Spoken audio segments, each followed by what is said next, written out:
अस्सलाम वालेकुम। SM news के साथ मैं हूं इश्तियाक अली। खबरों का सिलसिला बढ़ाते हुए खबर शामिल करते हैं चिश्तियाँ से।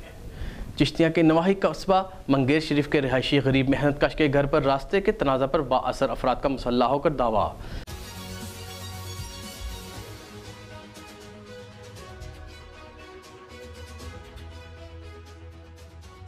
तोड़फोड़ की तशद्दुद किया और संगीन नताज की धमकियां देते हुए फरार हो गए। मुतासरा अफराद ने 15 पर मुतअद्दिद बार कॉल की, मगर थाना शहर फरीद की जानिब से रवायती बेहिसी का मुजाहरा किया गया और मुल्ज़िमान के खिलाफ अभी तक कोई कार्रवाई नहीं की गई। इन ख्यालात का इजहार मुतासरीन ने एहतजाज करते हुए मीडिया नुमाइंदों से किया।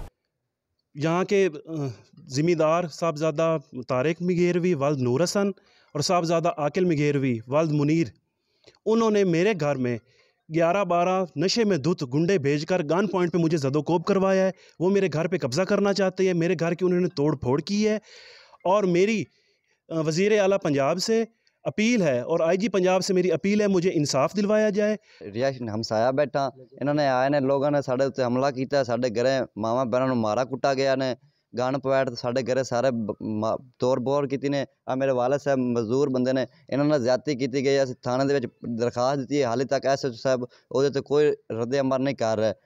और आला हुकाम DPO बहावल नगर DSP चिश्तियाँ से पुरजोर मुतालबा किया है कि हमारे खिलाफ होने वाली इस ज्यादती की फौरी तौर पर कानूनी कार्रवाई की जाए और हमें इंसाफ फराहम किया जाए।